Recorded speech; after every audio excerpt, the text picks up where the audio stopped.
Ya, baik, kita mulai materi teknologi basis data selanjutnya. Materi selanjutnya adalah SQL, yang nanti fokus akan membahas tentang DDL. Ya, SQL atau Structure Query Language. SQL itu berfungsi sebagai bahasa query interaktif sekaligus juga sebagai bahasa pemrograman basis data. Jadi SQL di sini merupakan bahasa query yang terstruktur.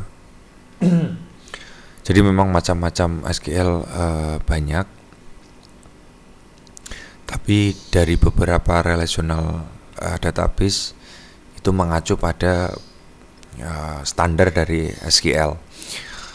Di sini berfungsi sebagai bahasa query interaktif sekaligus juga sebagai bahasa pemrograman basis data. Jadi di dalam basis data itu juga mengenal pemrograman. Maka nanti kita akan mengenal macam-macam dari bahasa pemrograman untuk SQL. SQL itu meliputi ada pendefinisi data atau Data Definition Language atau DDL. Terus ada memanipulasi data, yaitu Data Manipulation Language yang nanti akan kita bahas di pertemuan selanjutnya. SQL relatif mudah untuk dipelajari, tapi perlu logika. Di sini mungkin kita harus pertegas di perlu logika. Kenapa? Karena basis data yang berelasi atau yang terhubung itu memerlukan logika untuk dapat digunakan. SQL standar bentuk penulisannya mengikuti aturan ANSI. Pertama kali dikembangkan oleh IBM St. John's Research Laboratory. Jadi mengikuti aturan ANSI, American National Standard International. Jadi berguna karena dikembangkan oleh ini St. John's Research Laboratory, maka ada beberapa aturan yang harus kita ikuti. Semua RDBMS yang berbasis pada SQL. Nah, SQL tipe data ini mungkin tipe data sudah kita bahas di pertemuan sebelumnya, di materi sebelumnya. Jadi mungkin bisa Anda lihat lagi materi tentang tipe data. Jadi ini sekilas tentang tipe data. Pemilihan tipe data merupakan suatu hal yang cukup penting dalam mengelola data. Setiap atribut yang didefinisikan harus memiliki tipe data yang sesuai dengan kebutuhan data diolah. Hal tersebut tidak terlepas dari masalah efisiensi ruang penyimpanan data. Ya, kenapa? Karena ketika kita tidak tepat, jadi tidak tepat ketika memilih suatu atribut di dalam tipe data, itu nanti akan berhubungan dengan ruang penyimpanan data. Jadi yang mungkin harusnya slot penyimpanannya kecil, tapi kita buat besar.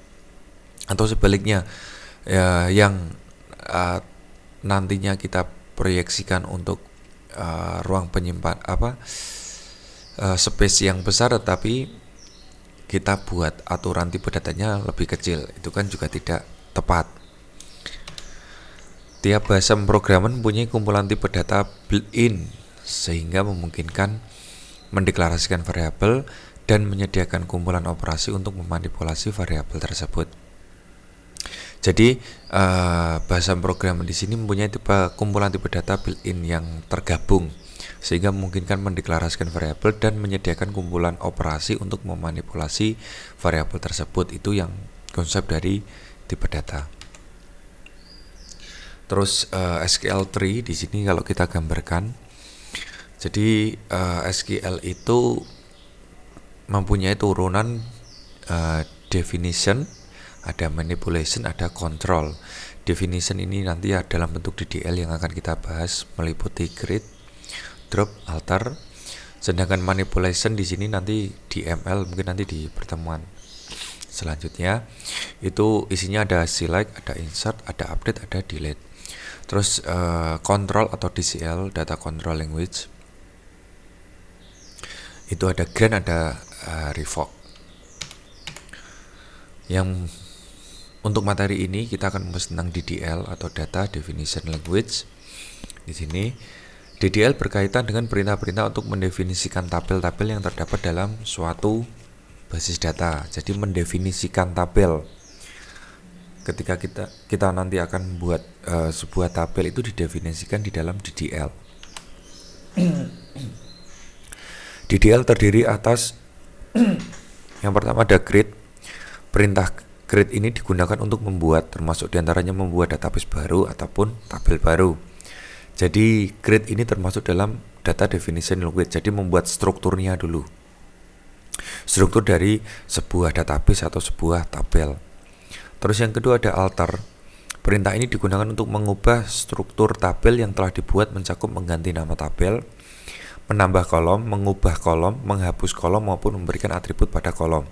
Jadi alter ini digunakan untuk perintah edit, baik itu edit nama tabelnya kita rename, kita ganti, atau menambah kolom, menambah field, atau mengubah kolom, mengedit field, menghapus kolom atau delete field, maupun memberikan atribut pada kolom, memberikan atribut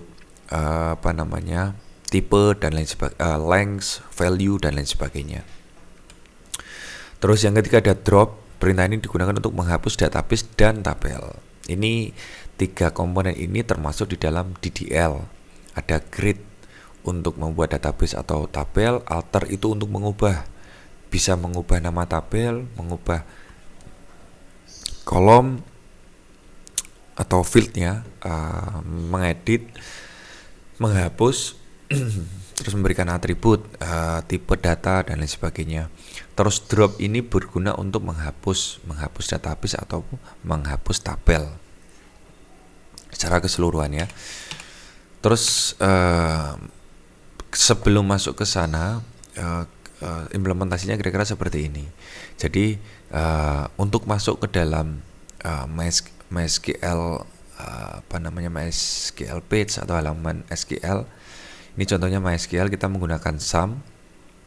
Jadi kita masuk ke directory SAM, semua SAM-nya ada di drive D. Masuk di SAM MySQL bin. Ketika sudah masuk ke sini, kita masukkan perintah MySQL spasi min u untuk username, spasi root ini nama username-nya, spasi min p di sini adalah password. Ketika kita enter, maka akan munculkan enter password. Kita masukkan passwordnya. Jika passwordnya defaultnya SAM itu kosong, maka tinggal di enter saja. Ketika sudah di enter, maka akan ini welcome to the MySQL monitor. Untuk mengakhiri perintah menggunakan titik koma, sama seperti bahasa programan yang lain.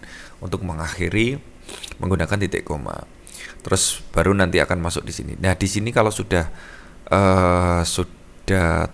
fokus di sini, berarti ini kita sudah masuk ke dalam command MySQL atau perintah MySQL. Jadi perintah MySQL nanti yang akan kita ketikkan masuknya di sini. Terus selanjutnya melihat database yang sudah terdaftar.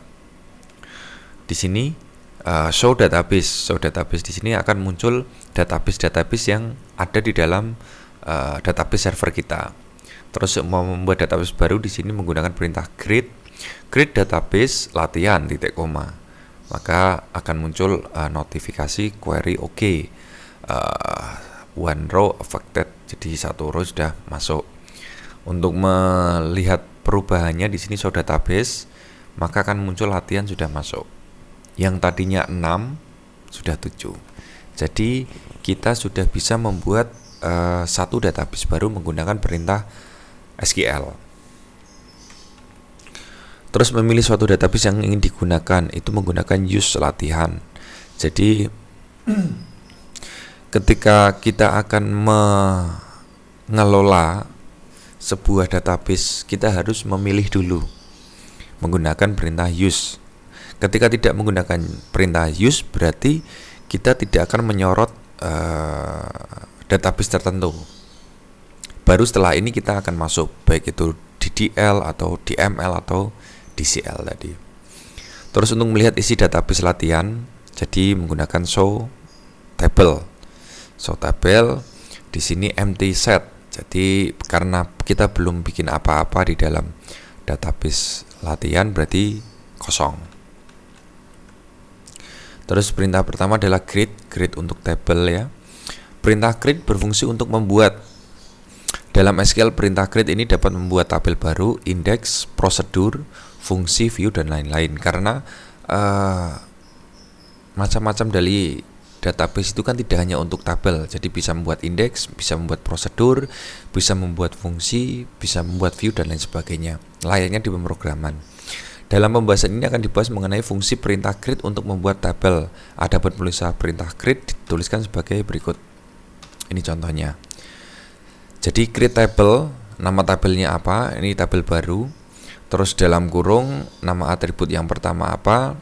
Fieldnya apa ya, nama fieldnya apa, tipe datanya, atribut yang pertama. Jadi nama atribut fieldnya, nama fieldnya apa, tipe datanya apa, lengthnya berapa, koma, field yang kedua, nama atribut kedua, tipe data, terus atribut keduanya, koma, dan seterusnya.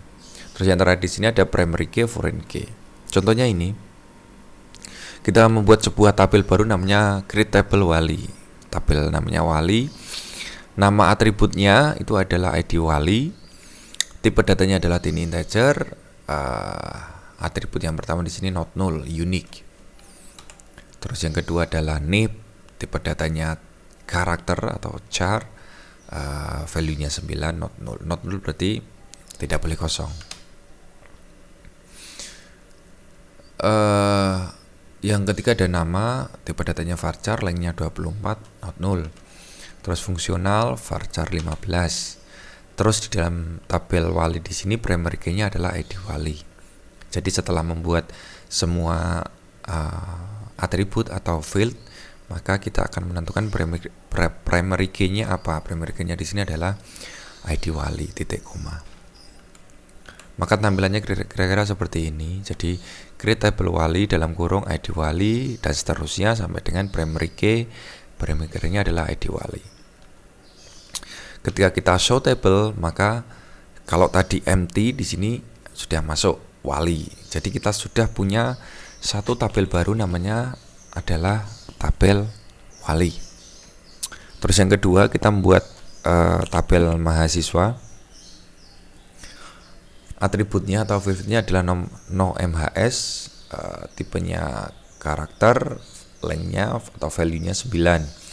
Terus nama, tipe datanya varchar, lengthnya 22. SKS dia ini integer, IPK ada desimal. Jumlah totalnya adalah 4, dipisah dalam karakter yang kedua. Terus ID wali adalah ini integer. Primary key-nya adalah nomor mahasiswa. Foreign key-nya adalah ID wali.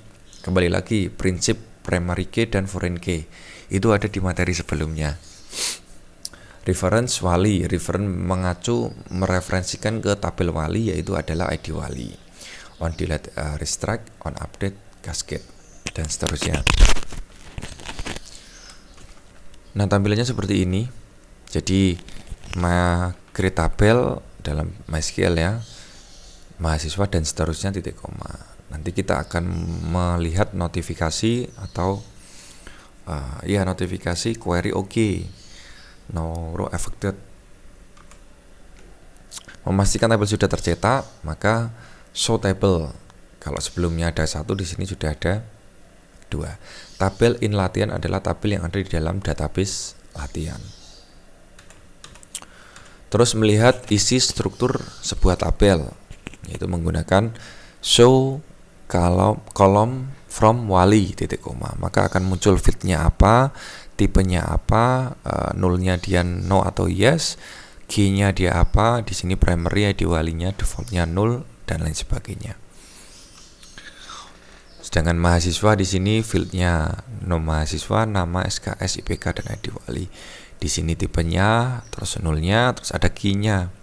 Key di sini nomor mahasiswa menjadi primary, ID wali menjadi foreign key atau kunci tamu.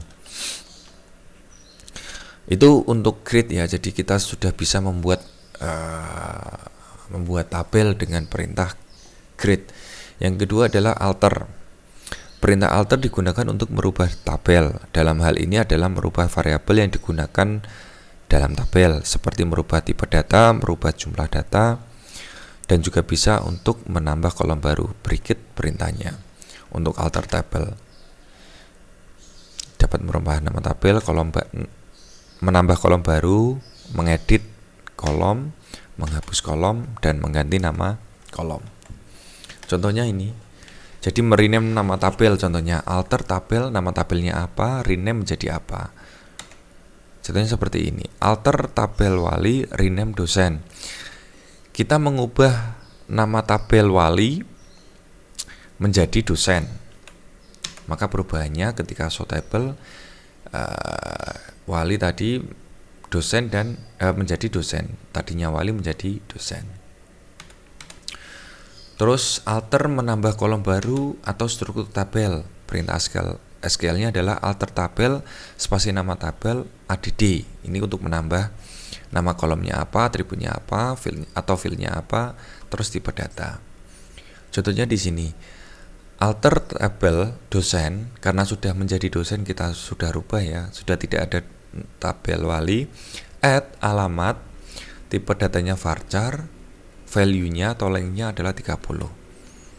Maka ketika show column from dosen, ID wali, nip nama, fungsional ini sebelumnya. Jadi ketika di alter maka akan tambah alamat di sini. Alter table dosen. Ini sebelumnya, ini yang setelah kita bikin. Yang tadinya ada 4 sekarang ada 5. Ada ID wali, nip nama, fungsional, dan alamat yang barusan kita buat. Jadi menggunakan perintah add. Fungsi add, perintahnya alter tabel, fungsinya adalah add itu untuk menambah kolom atau field baru. Terus untuk memodifikasi kolom, jadi modifikasi kolom menggunakan perintah alter tabel dengan fungsi modify. Jadi contohnya alter tabel dosen, modify nama varchar 30. Jadi yang tadinya nama itu varcharnya 24, kita masukkan perintah alter tabel dosen modify nama varchar 30, maka akan menjadi seperti ini. Nama varcharnya adalah 30. Jadi semua kita membuat contohnya ini. Fieldnya, length field di dalam nama itu length-nya atau value-nya tadinya 24, ternyata nama itu membutuhkan lebih banyak karakter, maka akan kita ubah menjadi 30 karakter. Jadi tinggal menggunakan perintah alter tabel dengan fungsi ini, modify. Terus mengganti nama field atau nama kolom menggunakan change di sini. Fungsi perintahnya alter tabel, fungsinya adalah change. Contohnya di sini alter tabel mahasiswa, tabel mahasiswa change merubah nama field nama menjadi nama lengkap, varcharnya 30. Maka ketika kita lihat nama menjadi nama lengkap, varcharnya menjadi 30. Pastikan bahwa ketika kita mengeksekusi perintah SQL, pastikan ada notifikasi query OK. Kalau tidak berarti mungkin nanti error. Nah, di dalam SQL sama seperti bahasa pemrograman yang lain, dia akan menampilkan errornya nanti di mana. Maka ketika setelah menyelesaikan mengetikkan perintah terus kita eksekusi, pastikan bahwa ini sudah berjalan sesuai yang kita inginkan. Jika error maka akan muncul perintah-perintah di sini. Notifikasinya di situ. Terus untuk menghapus kolom menggunakan perintah alter tabel fungsi drop. Semua kita menghapus status di dalam field status di dalam tabel dosen, maka alter tabel dosen drop status. Ketika kita mau menghapus alamat, field alamat di dalam tabel dosen bisa menggunakan alter tabel dosen. Dosennya ini sebuah tabel, drop alamat dan sebagainya. Jadi menggunakan fungsi drop, perintahnya alter tabel. Terus mendefinisikan primary dan foreign key. Alter tabel add primary key. Jadi kalau semua kita sudah terlanjur membuat sebuah tabel tanpa primary key, itu bisa menggunakan fungsi add primary key. Jadi alter tabel spasi nama tabelnya, terus fungsinya add primary key, nama atributnya atau nama fieldnya. Atau alter tabel, nama tabelnya apa, add constraint, nama field primary key, terus dalam kurung nama atribut. Contohnya ini alter tabel dosen, tabelnya dosen, add primary key, menambah primary key untuk kode dosen, kd_dosen itu menjadi primary key. Alter tabel mahasiswa ini yang kedua ya, contohnya alter tabel mahasiswa add constraint pk mahasiswa primary key, dalam kurung name, jadi menjadikan name itu menjadi primary key. Terus fungsi DDL yang ketiga adalah drop. Drop tabel di sini digunakan untuk menghapus tabel dan dipindahkan ke recycle bin. Untuk benar-benar menghapus tabel beserta isinya harus ditambahkan purge. Jadi SQL itu hampir sama dengan kalau sistem operasi Windows. Jadi kita ketika menghapus tabel itu dengan perintah drop itu masih tersimpan di dalam recycle bin atau trash kalau di dalam Linux. Untuk menghapus, untuk mengcleankan atau mengemptikan recycle bin tersebut menggunakan purge. Sintaknya drop tabel nama tabel titik koma ya. Drop tabel dosen berarti kita akan menghapus tabel dosen. Drop tabel mahasiswa kita akan menghapus tabel mahasiswa. Drop latihan berarti akan menghapus database latihan dan sebagainya. Jadi kalau menghapus tabel menggunakan drop tabel, kalau menghapus database tanpa menggunakan tabel. Jadi drop latihan berarti akan menghapus database latihan dan lain sebagainya. Itu mungkin untuk materi teknologi basis data tentang SQL yang fokus ke dalam DDL atau Data Definition Language. Sekian mungkin dari saya, semoga bermanfaat. Terima kasih.